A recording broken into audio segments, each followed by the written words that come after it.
बिस्मिल्लाहिर्रहमानिर्रहीम। आज हमारा जो है चैप्टर नंबर 8, उसका नाम है मल्टीप्लायर एंड एक्सेलरेटर। तो मल्टीप्लायर क्लास मल्टीप्लाई करने से है, जब हम मल्टीप्लिकेशन देखते हैं मैथ में तो एक चीज़ कई गुना बढ़ती है।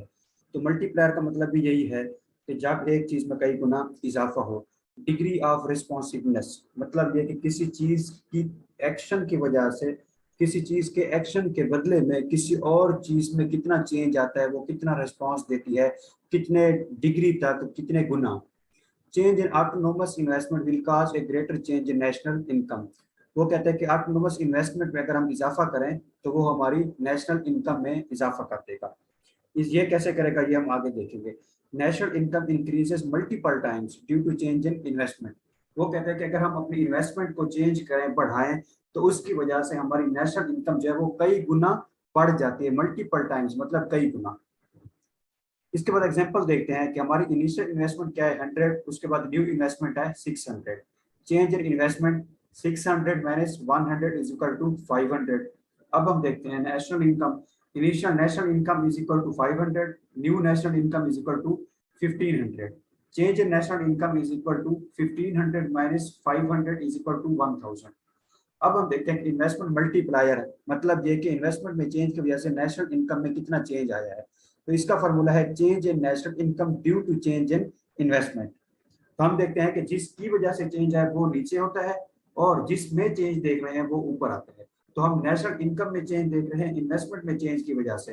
तो change in national income divided by change in investment. Del Y मतलब change in national income divided by del I मतलब change in investment is equal to 1000 divided by 500। दोनों का हम चेंज देख रहे हैं। इन्वेस्टमेंट का चेंज कितना था 600 माइनस 100 इज इक्वल टू 500, और नेशनल इनकम का चेंज क्या था 500 minus 1500 minus 500 is equal to 1000। तो इस तरह से जब इसको डिवाइड किया 1000 डिवाइड बाय 500 तो आंसर आया 2। तो ये आंसर हमें शो कर रहा है कि इन्वेस्टमेंट में तो इस तरह की हमने तब्दीली की है जिसकी वजह से नेशनल इनकम में 2 गुना चेंज आया है। तो investment multiplier is equal to 2, मतलब कि जो नेशनल इनकम है वो 2 टाइम्स बढ़ी है, 2 गुना इजाफा हुआ है उसमें। इसके बाद है assumptions. Marginal propensity to consume should remain same. Assumption मतलब जिस तरह लॉ ऑफ डिमांड था या प्रोडक्शन पॉसिबिलिटी फ्रंटियर का कॉन्सेप्ट था, तो मोस्टली जब हम कोई लॉज वगैरह पढ़ते हैं तो उनमें कुछ चीजें हम पहले एज्यूम कर लेते हैं, क्योंकि उन वो जो लॉज होते हैं ना वो हर किस्म के हालात में एप्लीकेबल नहीं होते। कुछ सिचुएशंस में वो एप्लीकेबल नहीं भी होते। तो जिन सिचुएशन में वो एप्लीकेबल नहीं होते, हमें डर होता है, उनको हम पहले से ही एज्यूम कर लेते हैं। तो इस तरह से अब ये वाला जो लॉ बनाया गया है मल्टीप्लायर का, इसमें हम कुछ चीजें पहले एज्यूम कर लेते हैं कि ये चीजें ऐसे ही रहेंगी, फर्ज कर लेते हैं। Marginal propensity to consume should remain same. वो कहते हैं कि अब हमारी जो कंजम्पशन है मार्जिनल वो सेम रहेगी, उसमें कोई तब्दीली नहीं आएगी। Investment should be continuous, investment को हम मुसलसल चेंज करते रहेंगे। There should be no change in price of goods in spite of change in income. वो कहते हैं कि इनकम की तब्दीली के बावजूद कीमतों में कोई फर्क नहीं पड़ना चाहिए। Any change in goods price can change the consumption pattern. अब देखें, अगर किसी चीज की प्राइस में तब्दीली आएगी, अगर सपोज प्राइस बढ़ती है तो लोग उसकी डिमांड कम करेंगे। जब डिमांड कम करेंगे तो प्रोड्यूसर के पास इनकम भी कम हो जाएगी। इसके बाद क्या, full employment has not achieved because if there is no spare capacity in the economy और economy is operating at full employment, then increase in government investment causes the inflation which would lessen the real effects of the investment। Full employment मैंने आपको कहा था कि इसका मतलब होता है फुल यूज ऑफ रिसोर्सेज। अब जिस तरह से हर बंदे को हम नौकरी दे दें, तो मतलब ये कि हर बंदे को हमने रोजगार दिया है, तो इसका मतलब ये होता है कि हम ह्यूमन रिसोर्स जो है, जो इंसानी जराए हैं, जो इंसानों से हम काम ले सकते हैं, उनको हम पूरी तरह से यूटिलाइज कर रहे हैं। फुली तौर पर उनको एम्प्लॉय किया हुआ है हमने। तो फुली एम्प्लॉयमेंट का मतलब यही होता है कि फुल यूज ऑफ रिसोर्सेज। अब वो रिसोर्सेज कोई भी हो सकते हैं। अगर हम इंसानी अगर हम ह्यूमन रिसोर्स देखें तो हम कहते हैं इसका मतलब है हमने लोगों को रोजगार दिया हुआ है। अब वो कहता है कि full employment has not achieve, कि हमारे जो रिसोर्सेज हैं उनको पूरी तरह से हमने यूटिलाइज नहीं किया हुआ। If there is no spare capacity in the economy is operating at full employment. वो कहते हैं कि अगर हम अपने सारे के सारे रिसोर्सेज को पूरी तरह इस्तेमाल कर रहे हैं, उनमें कोई भी अभी कैपेसिटी स्पेयर कैपेसिटी ना हो, कोई एक्स्ट्रा अभी कैपेसिटी ना हो, जितनी कैपेसिटी थी पूरी की पूरी यूज कर रहे हैं, then increase in government investment causes the inflation which would lessen the real effects of the investment। Tax rate should remain same। Any change in tax rate causes the change in disposable income which further affects the consumption pattern. वो कहते हैं tax rate जो है वो same होना चाहिए, हुकूमत की तरफ से जो भी टैक्स लगाया जाता है मुख्तलिफ चीजों के ऊपर वो जितना लगाया गया था उतना सेम ही रहेगा पूरे प्रोसेस में। Any change in tax rate causes the change in disposable income। वो कहता है कि टैक्स रेट में तब्दीली की वजह से डिस्पोजेबल इनकम में फर्क पड़ जाता है। मैंने आपको कहा था कि एक बंदे की 10,000 इनकम है और 2,000 उसने हुकूमत को टैक्स देना है, तो 2,000 कट करके बकिया 8,000 उसकी डिस्पोजेबल इनकम है जिसको वो अपने इस्तेमाल के लिए पर्सनल यूज कर सकता है। अगर टैक्स होता 3,000 तो जाहिर सी बात है फिर डिस्पोजेबल इनकम चेंज हो जाएगी, अब 7,000 बचेगी। So a stable fiscal policy is needed for smooth process of multiplier. Fiscal policy मतलब गवर्नमेंट की जो पॉलिसी होती है बजट वगैरह से रिलेटेड, तो वो कहते हैं वो स्टेबल होनी चाहिए, उनमें कोई तब्दीलियां नहीं आनी चाहिए टैक्स रेट वगैरह में और बकिया चीजों में। क्यों? ताकि हमारा जो मल्टीप्लायर का प्रोसेस है ये भी स्ट्रेट रहे, स्मूथ रहे। Closed economic model, no influence of international trade, import और एक्सपोर्ट। तो वो कहता है कि इसमें हम जो है ना फॉरेन ट्रेडर की एक्टिविटी को नहीं देखेंगे, इंपोर्ट और एक्सपोर्ट को। ये क्लोज्ड इकोनॉमिक सिस्टम है, इसमें हम इंटरनेशनल ट्रेड नहीं देंगे, सिर्फ लोकल ट्रेड देखेंगे जो पाकिस्तान के अंदर हो रही है। इसके बाद है mathematical representation, del Y is equal to K into del I. Del Y change in national income, K constant है, डेल आई क्या है? Change in investment. K is a function which means dependent, ये अब आपको याद हो चुका है, प्रोडक्शन फंक्शन भी था, कंजम्पशन फंक्शन भी था, इन्वेस्टमेंट फंक्शन भी था, अब ये कौन सा मल्टीप्लायर फंक्शन है। Change in national income depends upon the change in investment, क्योंकि हमें पता है इन्वेस्टमेंट की तब्दीली की वजह से हमारी नेशनल इनकम में तब्दीली आती है, तो इसलिए change in national income depends upon the change in investment. The numerical coefficient K is the function indicates the increase in income due to increase in investment। K जो है शो करता है कि इन्वेस्टमेंट की तब्दीली की वजह से इनकम में क्या तब्दीली आ रही है, क्योंकि इन्वेस्टमेंट जितना लोग ज्यादा से ज्यादा कारोबार करेंगे, इन्वेस्टमेंट करेंगे, तो उतना ज्यादा फिर इनकम आएगी। The investment multiplier KI indicates a relationship between an initial increment of investment and resulting increase in aggregate income। वो कहते हैं ये K जो है ना ये रिलेशनशिप शो कर रहा है चेंज इन नेशनल इनकम में। क्यों? चेंज इन इन्वेस्टमेंट की वजह से, कि इन्वेस्टमेंट में कितना चेंज आया, कितनी इंक्रीमेंट आया, कितना बढ़ी, जिसकी वजह से अब इनकम जो है उसमें भी इजाफा हुआ। इसके बाद note, we consider the change in exogenous investment autonomous investment only because they are deemed as basic necessities to individuals, organizational और national wellbeing, health and safety and are done even when levels of disposable income for investment are zero. हमने कहा था कि autonomous वो होता है जो income पे डिपेंड नहीं करता। अब जिस तरह से ऑटोनोमस कंजम्पशन है, तो हम कंजम्पशन कर रहे हैं, खर्चा कर रहे हैं, चाहे हमारे पीछे से इनकम आ रही है या नहीं। सेम इस तरह से वो कहते हैं कि ऑटोनोमस इन्वेस्टमेंट जो है ना ये हमारी होती है नेसेसिटीज से रिलेटेड, जिसका कंजम्पशन था हमने कहा था नेसेसिटीज है ऑटोनोमस और इंड्यूस्ड है लग्जरीज। और इस तरह से ऑटोनोमस इन्वेस्टमेंट है ये कहता है क्योंकि नेसेसिटीज से रिलेटेड है।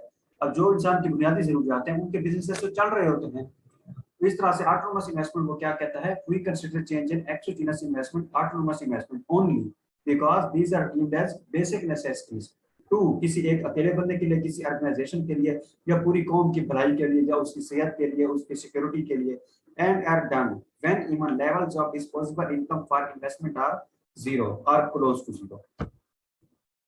इसके बाद एक्सप्लेनेशन ऑफ कंसेप्ट, इसी कंसेप्ट के आगे एक्सप्लेनेशन है मल्टीप्लायर की। Multiplier in closed economic model in absence of government, spending of one is the income of other, जो आप खर्चा करते हैं दूसरे के लिए वो अर्निंग होती है।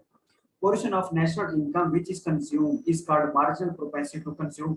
इनकम में से जितना आप खर्चा कर रहे हैं, जितना आप कंज्यूम कर रहे हैं पैसे, वो आपकी मार्जिनल प्रोपेंसिटी या टेंडेंसी टू कंज्यूम है, पहले हमने पढ़ा है पिछले चैप्टर में। इसके बाद है portion of national income which is saved is called marginal propensity to save. Suppose we have 1,000 national income and we have 50% marginal propensity to consume. It means we consume 500 rupees and save 500 rupees. But in multiplier, we will have a complete chain and series of events. We will continue this process. So total change in national income can be as described as in the following. अब इसमें change in national income को वो बता रहा है। वो कहता है कि suppose 10,000 हमारी तनख्वाह है और उनमें से हम 5,000 खर्च करते हैं, तो इसका मतलब है हमारी tendency to consume, marginal tendency या प्रोपेंसिटी टू कंज्यूम क्या है 500, और बच्चे जो बच गए वो हम सेव कर रहे हैं, तो वो मार्जिनल प्रोपेंसिटी टू सेव कितना है, वो भी 5,000 है, दोनों की 5,000 है, अगर टोटल 10,000 इनकम की डिस्पोजेबल। तो चेंज इन नेशनल इनकम क्या है, 1,000 plus 1,000 into 50% plus 1,000 into 50% into 2 plus 1,000 into 50% into 3। ये क्या कह रहा है, वो ऐसा ऐसा अब 1000 था, फिर 500 हुआ, फिर 250 हुआ, फिर 125 हुआ, तो इस तरह से ऐसा ऐसा वो क्या कहते हैं कम होगी। अब यहाँ पर देखें कि 1000 इज इक्वल टू 1। अब ऊपर वाली जो चेंज इन नेशनल इनकम है del Y is equal to 1000 plus 1000 into 50%। इस पूरी स्टेटमेंट में से, इस पूरी लाइन में से हमने 1000 कॉमन ले लिया है, तो अंदर क्या आएगा 1 plus 50% plus 50% into 2 plus 50% into 3। अब ये पूरा फैक्टर जो है ना, ये एक ऐसे समझ एक सेपरेट कंपोनेंट है, इसकी पूरे फैक्टर जो है ये 1 प्लस 50% वगैरह वगैरह। इसकी जगह पर हम एक और फार्मूला लगा सकते हैं जो कि एक दिया जाता है हमारा इसमें ज्योमेट्रिक सीरीज फार्मूला फैक्टर है। कौन सा? a divided by 1 minus r। ये मैंने यहाँ पर लिख दिया है। तो अब इस पूरे फैक्टर 1000 के आगे वाले पूरे फैक्टर की जगह पर हम इस फार्मूला का पुट करेंगे a divided by 1 minus r। तो यहाँ पर लिखेंगे a की वैल्यू क्या है 1 डिवाइडेड बाय 1 माइनस 50%, तो आगे आएगा 0.5। तो 0.50% किसके बराबर होता है? 0.5 के बराबर होता है। ये मैंने सेपरेटली इधर व्हाइट पोर्शन में लिख दिया है।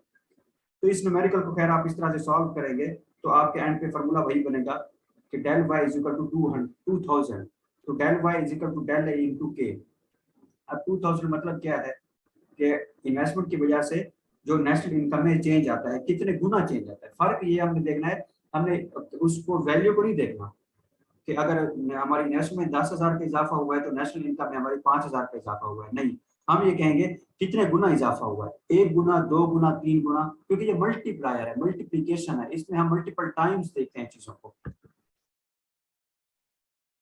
ये ग्राफ बनाया गया है।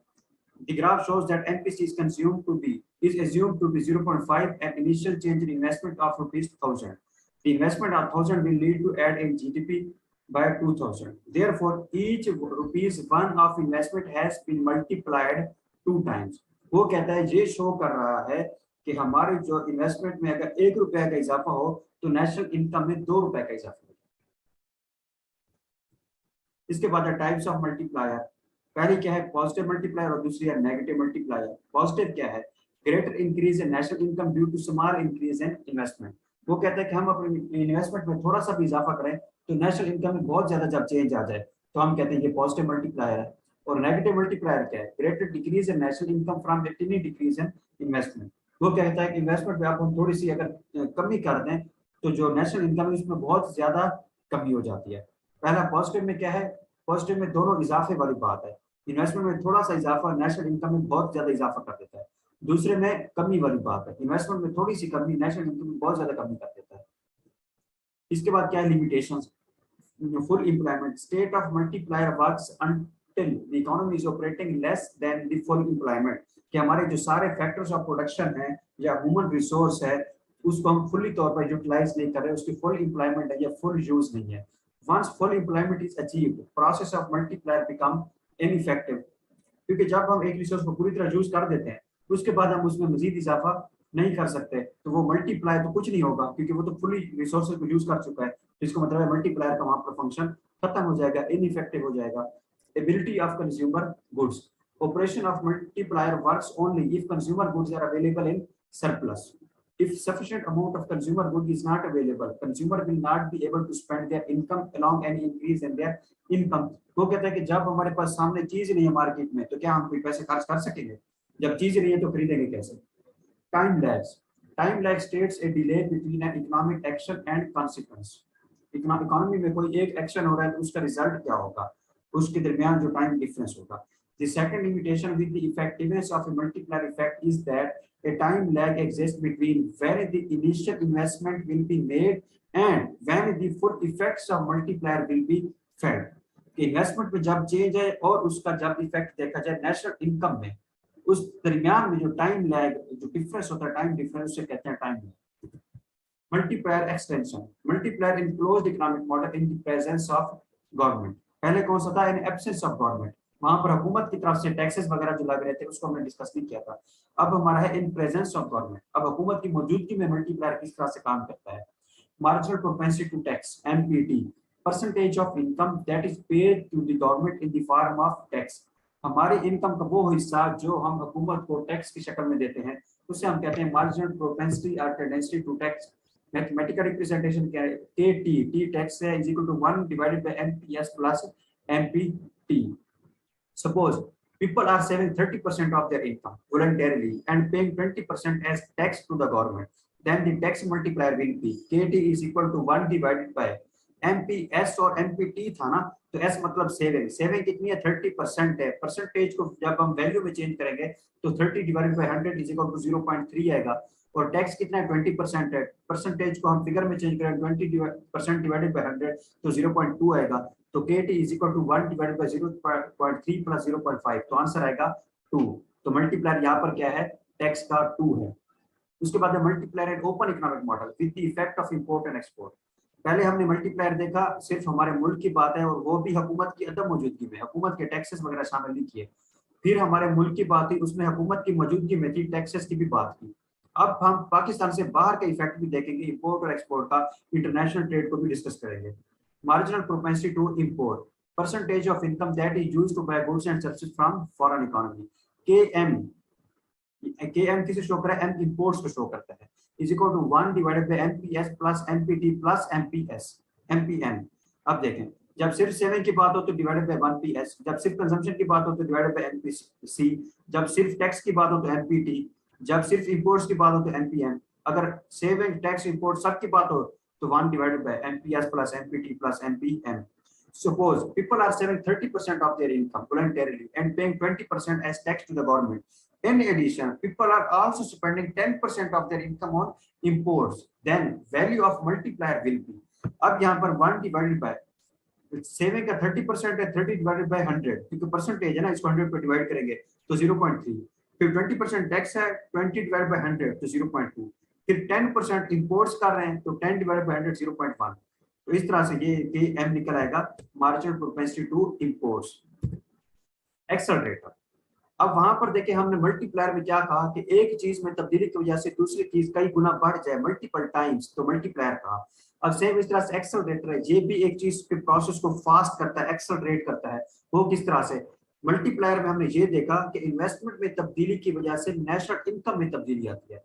एक्सेलरेटर में हमने ये देखा नेशनल इनकम की तब्दीली की वजह से इन्वेस्टमेंट में जो तब्दीली है। Change in income accelerate the change in induced investment. मैंने कहा था कि वो इन्वेस्टमेंट जो इनकम पे डिपेंड करे वो इंड्यूस्ड इन्वेस्टमेंट होती है, जो इनकम पे डिपेंड ना करे वो ऑटोनोमस होती है। तो अब देखें यहाँ पर इनकम की वजह से इन्वेस्टमेंट में तब्दीली आएगी, तो इसका मतलब है वो वाली इन्वेस्टमेंट जो इनकम पे डिपेंड करती है वो कौन सी थी, इंड्यूस्ड इन्वेस्टमेंट, इसलिए यहाँ पर हमने लिखा है induced investment. Change in income accelerate मतलब फास्ट करती है the change in induced investment. Change in level of income causes the greater change in investment. वही है, इनकम में तब्दीली जो है इन्वेस्टमेंट में चेंज लाती है। इन्वेस्टमेंट मतलब कैपिटल गुड्स, कैपिटल गुड्स वही फैक्टर्स ऑफ प्रोडक्शन, इनपुट्स या resources. Change in demand of consumer goods causes the greater change in demand of capital goods. वो कहता है कि अगर कोई हमारी इन्वेंट्री की ज्यादा डिमांड आ रही है तो पीछे से रिसोर्सेज की डिमांड भी बढ़ जाएगी, क्योंकि हमने एक मशीनरी रखी तो हमने 200 फोटोकॉपी निकाले, अब 500 फोटोकॉपी का ऑर्डर आ गया है और वो मशीन सिर्फ 200 फोटोकॉपी निकालती है, तो अब हम इजाफी पीछे से और मशीन खरीदेंगे। तो अब कंज्यूमर गुड की डिमांड के बढ़ने की वजह से हमने पीछे से अपने रिसोर्सेज को ज्यादा खरीदना शुरू कर दिया है, कैपिटल गुड्स की भी डिमांड बढ़ गई है। Mathematical representation I is equal to F into Y, del I is equal to beta into del Y, beta is equal to del I divided by del Y। beta क्या is a function which means dependent, change in investment depends upon the change in income। उलट काम है, वहां पर जो पीछे हमने देखा था वहां पर हमने क्या कहा था, वहां पर कोएफिशिएंट था K क्या है, फंक्शन है which means dependent, change in national income depends upon the change in investment। यहाँ पर क्या है, beta is a function which means dependent, change in investment depends upon the change in income। The numerical coefficient beta is a function which indicates that increase in investment due to increase in income। वहां था increase in investment causes increase in income, यहाँ है increase in investment due to increase in income। The accelerator indicates the relationship between an initial increment in income and resulting increase in investment। बिल्कुल totally उसको लुटा रहा है। Assumptions क्या है, इसमें भी कुछ चीजें हम पहले से assume कर लेते हैं। Constant capital to output ratio, COR मतलब क्या है यहाँ पर, constant capital output ratio, C capital, O output और R रेशो। कैपिटल और आउटपुट की रेशो कितनी है उसको हम कांस्टेंट रखेंगे, जितना कैपिटल था उतना ही प्रोडक्ट उसी रेशो से बनाया, तो जिस रेशो से वो बन रहा था उसी को हम कांस्टेंट रखेंगे। Existing plants are operated at their full capacity, जो हमारे पास रिसोर्सेज ऑलरेडी है, प्लांट्स हैं, मशीनरी है, उसको हम पूरी तरह से इस्तेमाल कर रहे हैं, फुल यूटिलाइजेशन है उनकी, full employment है। Installation of new plants would be necessary in order to meet any change in demand for consumer goods. Installation of new plants would be necessary in order to meet any change in demand for consumer goods. हाँ, अगर consumer good की demand बढ़ गई तो पीछे से हम नई मशीनरी लेकर आएंगे. As for available reserve capacity, production at plants can be increased without making new investment. अगर हमारे पास ऑलरेडी कोई कैपेसिटी थी तो न्यू इन्वेस्टमेंट की बजाय उसी को हम पहले यूज करेंगे. There is surplus availability of resources to provide more plants and equipments needed to produce consumer goods. There is surplus availability of resources to provide more plants and equipments needed to produce consumer goods. Flexibility in production. Firms should be capable of providing quick response to any change in demand for consumer goods. Existence of high degree of flexibility in production process is a precondition, basic condition. Credit money is considered to be elastic. Credit is considered to be elastic such that funds for reduced investments are readily available. Conversely, if economy is facing shortage of fund, the rate of interest would be high and induced investment will be restricted. जब bank वाला ज्यादा सूद लेगा तो investment नहीं कर पाएंगे, हम उधार कर्जा ही नहीं मिलेगा जब. इसके बाद है इन टेबल्स को हम आगे इस शक्ल में पढ़ते हैं. Example, we use example of a furniture industry to explain this model. Suppose that to produce a dining set of worth 1 lakh, we require 5 plants of worth 3 lakh. Assuming capital output ratio is 1:3. वो कैसे? अब यहाँ पर देखें कि वो कहता है कि हमारे पास जो हम उसको कर रहे हैं, जो इन्वेंट्री हमारी है जिसको हमने प्रोड्यूस करना है वो क्या है 1 लाख है और उसके रिक्वायर चाहिए हमें प्लांट्स जिनकी वैल्यू क्या है 3 लाख है. तो capital output ratio 1.3 which depicts that value of accelerator is 3. If demand for furniture remain 1 lakh then an investment of 3 lakh would be required. हमें पता चल गया इतनी इन्वेस्टमेंट होगी तो इसकी इतनी प्रोडक्ट बना पाएगी. If next year there is no change in demand for dining set, means no need to add new stock of capital as existing capacity is enough to produce existing demand for consumer durables. मतलब क्या हुआ कि consumer की तरफ से पहली दफा हमने ट्राई की कि अगर हम इतना कैपिटल रखें तो इतनी डिमांड के मुताबिक इतना हमने चीजें प्रोड्यूस की हैं. अब हमें पता चल गया है कि एक फोटोकॉपी 200 प्रिंट निकालती है, तो अगली दफा हमें टेंशन लेने की जरूरत नहीं है, हम एक ही मशीन रखेंगे क्योंकि हमें पता है कि 200 प्रिंट तो ये निकालेगी. हाँ, अगर ज्यादा आएगी डिमांड तो फिर और ऐड करेंगे मशीनरी. अदरवाइज हमें अब अंदाजा हो गया होता है कि ये कैपिटल और आउटपुट की रेशियो इतना होती है, एक मशीनरी हो तो वो 3 प्रिंट निकाल सकती है.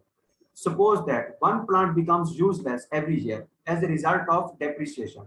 हर चीज है उसकी लाइफ ऐसे ऐसा कम होती है, खराब हो जाती है. तो हो सकता है वो कहता है हर साल हमारे पास पहले साल से 3 मशीनें आ रही थी तो हर साल एक मशीनरी कम होती जाती है. Therefore, at the end of every year, replacement investment of 65 plants of worth 3 lakh. तो इसका मतलब है हर कितने का है 60,000 का है. Then cost of each plant will be इतना must take place to replace the old. वो कहता है कि हमारे पहले दिन 3 मशीनें थी, हमें पता चल गया 3 मशीनें जो है वो 6 प्रिंट निकालती हैं. अब अगली दफा अगर डिमांड में तब्दीली होगी तो हम इधर से नई मशीनें लाएंगे अगर डिमांड और बढ़ जाएगी. या ये हो सकता है कि जो 3 मशीनें थी डिमांड तो उतनी है लेकिन इधर से एक मशीन खराब हो गई है. हर साल हमें पता है कि साल के एंड पर एक ना एक मशीन खराब हो जाती है डेप्रिसिएशन की वजह से, क्योंकि उसकी लाइफ खत्म हो जाती है, इस्तेमाल होने की वजह से खराब हो जाती है. तो इस तरह से भी उसमें चेंज आएगा. लेकिन ओवरऑल वो कितनी होगी इन्वेस्टमेंट 60,000 की होगी क्योंकि हमने एक से और मशीनरी लेकर आए हैं, क्योंकि एक मशीनरी 60 की है और 5 मशीनें थी तो 3 लाख की. Let's now suppose that demand for dining set increased to 1,20,000. To meet this demand, the firm needs stock of capital of 3,60,000. क्योंकि उधर से डिमांड अगर हमें पता चल रहा है कि यार हमें डिमांड ज्यादा प्रोड्यूस करना पड़ गई है तो इधर से मशीनरी इजाफी लेकर आएंगे. And new investment of 60,000 will take place. With net investment of 60,000, we need replacement expenditure of 60. Firm's gross investment will raise to 1,20,000. एक हमने मशीनरी इजाफी रखी क्योंकि डिमांड उधर से बढ़ गई तो इजाफी 60,000 लगा. उधर से फिर एक पुरानी मशीन भी खराब होती है हर साल तो 60,000 उसके ऊपर भी लगा. तो टोटल कितना खर्चा हुआ 1,20,000 की इन्वेस्टमेंट न्यू करना पड़ गई. We can see that a 20% increase in demand for consumer goods led to a change in gross investment by 100%. This significant change in gross investment is the upshot of accelerator principle. अब यहाँ पर देखिए capital output ratio required to produce 1 unit of output. Capital output ratio का मतलब क्या होता है कि एक यूनिट को प्रोड्यूस करने के लिए हमें कितने आउटपुट इनपुट की जरूरत है. एक आउटपुट यानी कि एक यूनिट ऑफ प्रोडक्शन को प्रोड्यूस करने के लिए, यूनिट ऑफ प्रोडक्ट को प्रोड्यूस करने के लिए हमें पीछे से कैपिटल कितना चाहिए, तो वो इसे कहते हैं 3:1। अब यहाँ पर है कि every year one plant has to be replaced, वो तो हमने कह दिया। Net investment is 3 into change in output per year. अब कैपिटल आउटपुट रेशियो समझ लें कि एवरेज है कि एक आउटपुट को प्रोड्यूस करने के लिए हमें कितने इनपुट की जरूरत पड़ती है। This shows that when output is increasing level of gross investment jumps up dramatically. On the flip side, if output begins to drop, then we see a sharp decrease in level of investment. अगर output कम होता रहेगा तो पीछे से investment हम कम कर देंगे। This is why it is called the accelerator effect. A change in output accelerate the change in investment. Income देखते हैं उसकी बेस पर फिर इन्वेस्टमेंट में तब्दीली आती है। Limitations क्या हैं? Time and resource to adjust the level of capital stock are not considered. These costs may be business costs due to installation of new machinery. In searching for the optimum level of capital stock, firm may reach this point smoothly rather than jump in between. There may be spare capacity within the firm, which means it doesn't need to increase new net investment by such a large amount. Its existing resource could manage. Accelerator principle works only if full employment level in an economy has not yet reached. If once full employment has reached, then resources like labor and capital will no longer available to produce consumer good. Therefore, accelerator principle will become ineffective. वो कहता है कि capacity होनी चाहिए अगर हमने एक चीज का प्रोसेस को बढ़ाते रहना है। अगर पूरी कैपेसिटी इस्तेमाल कर ली तो वो तो आगे बढ़ेगा नहीं। जब उसमें कोई चेंज नहीं आएगा किसी चीज में तो हम कहेंगे एक्सेलरेट कैसे हो रही है, तो एक्सेलरेटर इनइफेक्टिव हो जाएगा। Accelerator principle is workable only if there is a constant capital output ratio, which is not possible practically. साथ ये भी उसने बता दिया। Accelerator principle works only if there is a long-term increase in demand for consumer goods. If entrepreneurs are expecting that rise in demand for consumer goods is temporary, they will not take new investments. अगर एक by chance ही कोई हमारी demand में इजाफा हुआ है product की, तो उसकी वजह से हम नई फैक्ट्री नहीं लगा देंगे। मतलब अगर हमें लगे कि परमानेंट हमारा कस्टमर बढ़ गया है, डिमांड अब हर दफा इतनी ही बढ़ेगी, उसके लिए फिर हम पीछे से इन्वेस्टमेंट भी चेंज करेंगे। अब पहला केस क्या था, मल्टीप्लायर का, उसके बाद एक्सेलरेटर का। Increase in autonomous investment, investment की वजह से जो इनकम में चेंज आ जाए, ये मल्टीप्लायर था। फिर आगे उस इनकम की वजह से आगे जो इन्वेस्टमेंट में चेंज आ जाए वो एक्सेलरेटर है। अब ये टेबल्स हैं, इनको मैं इधर बताता हूँ। Table shows that year 1 and 2 are the years of economic expansion. Expansion का मतलब है economic growth, economy जब बढ़ रही हो। Year 3 is of peak, where the national output is at its maximum. Year 1 और 2 क्या कहते हैं, expansion के हैं। यहाँ पर देखें ऊपर वाली टेबल में, Year 1 और 2 कहता है expansion के हैं। इकोनॉमी जो है यहाँ पर ग्रो करेगी। आगे इकोनॉमिक सिचुएशन देख लें, इंक्रीजिंग आउटपुट। Year 3 कहता है पीक का है। Year 3 आगे पीक का है। यहाँ पर इकोनॉमी आखिरी लेवल पर है। यहाँ इकोनॉमी क्या है, बिल्कुल हाई लेवल पर है, हाई अच्छे रेट पर है, अच्छे रेट से बढ़ रही है। अब Year 4 and 5 are of economic downturn, यहाँ पर इकोनॉमी ऐसा कम हो रही है, where output is decreasing. Year 4 and 5, Year 4 और 5 को देखें, यहाँ पर देखें, अब पीक पर थी 41.4, उसके बाद इकोनॉमी कम हो रही है 34.5 फिर 23.8, तो यहाँ पर इकोनॉमी जो है वो नीचे आ रही है। Year 8 and 9 showing the economic expansion as output is increasing. Conclusion क्या निकला?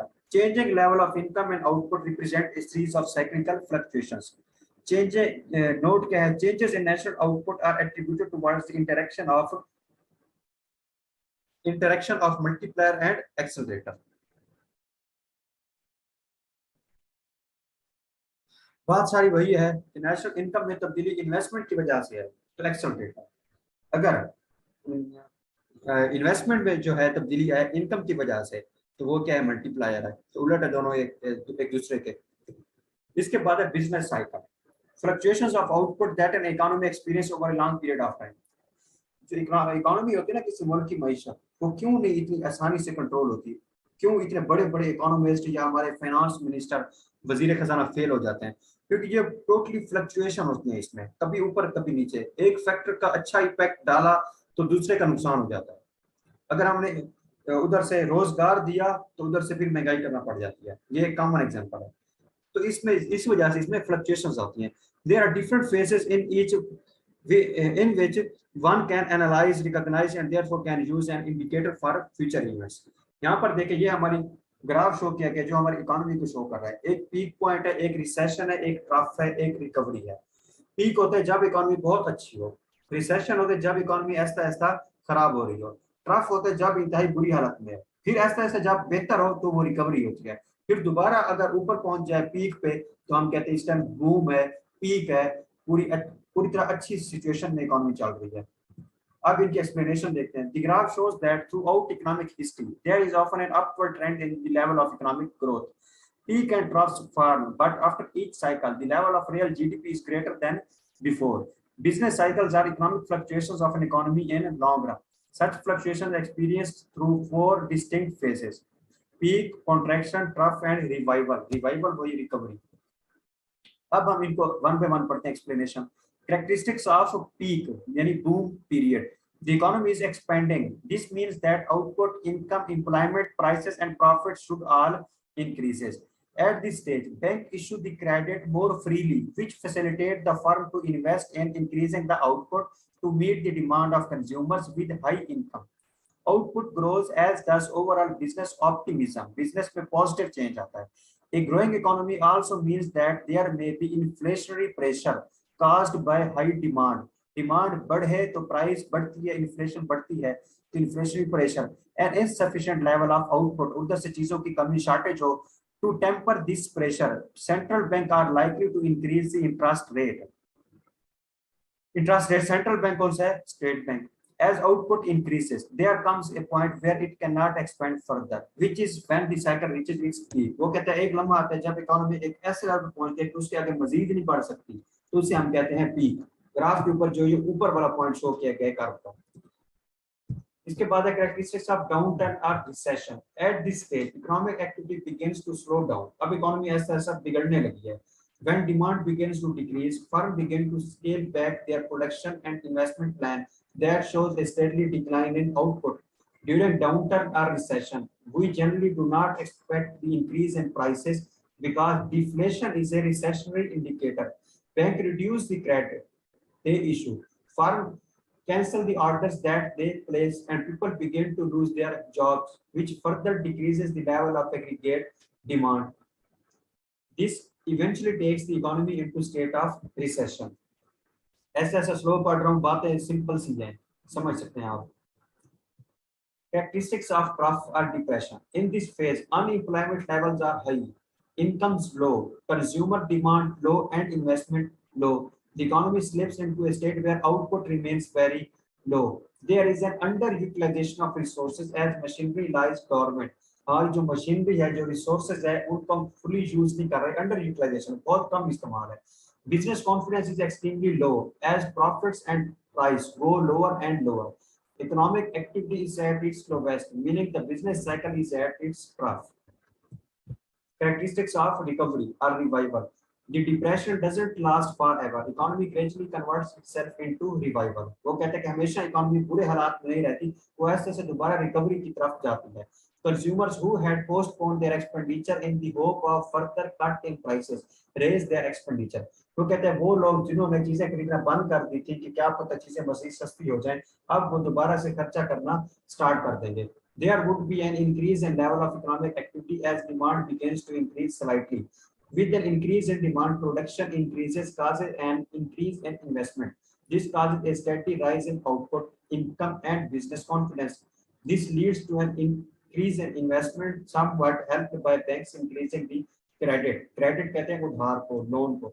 Asset in the economy began to be utilized again, and level of GNP increases once more.